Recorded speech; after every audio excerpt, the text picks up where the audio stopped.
I'm going to review for you the MX238Xs. I got these in wide. These are from Lake. This is not a sponsored video. I'm going to give you my honest opinion of what I like and what I don't like about these shoes.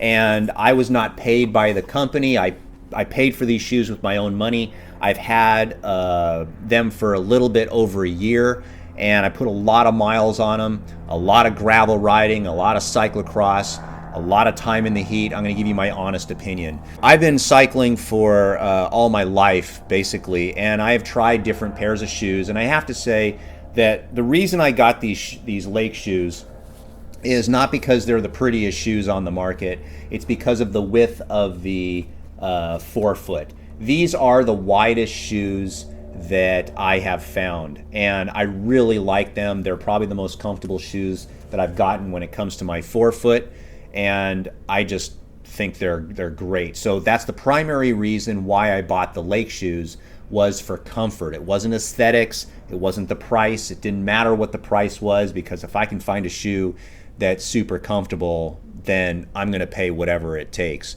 Now, after riding them for over a year, I've discovered there are many things I like about them, but there are some things I don't like about them, and I'll tell you what they are. But the first thing I do like about them is the width of the forefoot. Now, what I don't like about them is they assume that if you're wide in the forefoot, you're also wide in the hindfoot, and I'm not. I have kind of what they call Ronald McDonald forefoot, but I have a Ralph Furley hindfoot. And so what I really need is a narrow hindfoot and a wide forefoot. That would be an ideal situation for a shoe. So that's something I think I would really like about them.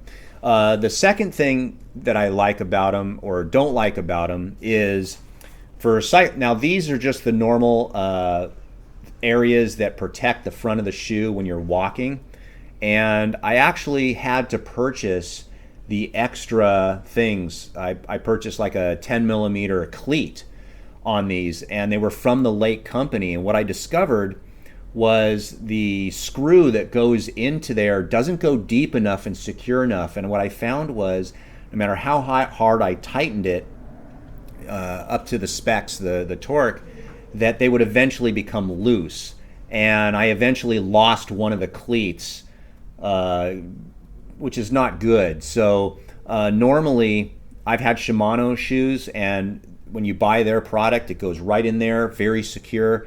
I wasn't particularly happy with the fact that I lost a cleat, but they didn't fit really snugly in there. It was almost as if the cleat bolt was 2 millimeters too short. So I put these back on, but if I do cyclocross, I'm going to have to buy another one. So that's one thing I didn't like about them. They're very, very comfortable. One of the things I do like is many people complain that when they get a shoe, especially expensive shoes, that the Boas are unidirectional, meaning you can tighten them, but then in order to loosen them, you can't go back. These are two directional, which is great. So if you tighten it and then you find out it's too tight, you could back off just one little click, and that's a good feature. And I would expect for this kind of money, you're gonna want that. The other thing that I liked about these shoes, and this is surprising because these are leather, and they're pretty solid. They're very breathable, believe it or not. It's very incredible because they have mesh right on the big toe, right on the fifth toe, right here, and then they have mesh on the tongue, which is nice, but they also have all these little tiny holes in the leather, which do add some breathability to the shoes. So when I was riding during the hot weather season, I didn't really feel as though my feet were getting super hot. They also have kind of a cat tongue right here, sandpaper in the back of the heel, and that's kind of nice. So it's supposed to be able to keep your heel nice and secure in there so it doesn't slide, which brings me exactly to the thing that I don't like about these shoes, is the distance between the front and the back seems to be about 5 millimeters too long. It comes across the top of your foot, but not snugly against your tibia, basically, or your talus bone, which is a bone in your foot.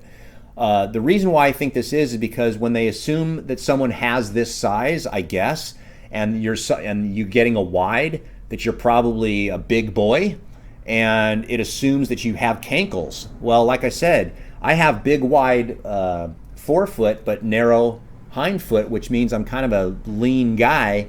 So from front to back, I wish these were a little closer. The last thing about these shoes that I really like is that they're not just leather, but what happens is around the toe area, there's a lot of good protection, very good plastic and a fabric on the toe, as well as the back of the heel. And this really protects the shoe compared to like their road shoe, because I feel like this leather would just get eaten up alive if you're running around in a cyclocross race as well as doing gravel. So from a gravel perspective, these are very nice shoes, and I really think they're going to last me a number of years. So if there's any question that you have in regard to these shoes that I did not think of or answer, let me know in the comment section down below, and I'd be happy to answer your questions. And if you can do me a favor, I'd really appreciate it if you can make a comment, give me a thumbs up or thumbs down, hit the bell notification. And the reason why is because it'll help the algorithm and other people can find my videos. Because ultimately, as a YouTuber, as a content creator, that's just a fancy way of saying that I just made a video about my shoes, that if people aren't seeing this, there's kind of no incentive to continue to just produce these videos. So if you can do me a favor, subscribe to the channel, give me a thumbs up or thumbs down, doesn't matter, make a comment, and hopefully that helped you in your buying decision on a gravel or cyclocross or mountain bike shoe. I know what you're thinking right now. Is he gonna actually eat his greens? Is he gonna eat this grass? The answer is no. I only eat organic grass that hasn't been pooped on by our neighbor's dogs. How do I get all my magnesium if I'm not eating all this grass? I take Magnesium Breakthrough by Bioptimizers. 2 tablets is 500 milligrams of magnesium. There are 7 different types of magnesium in each tablet. Fantastic product. There will be a link and a discount code down below in the description. Is that the neighbor that keeps pooping? Someone keeps pooping on our front lawn.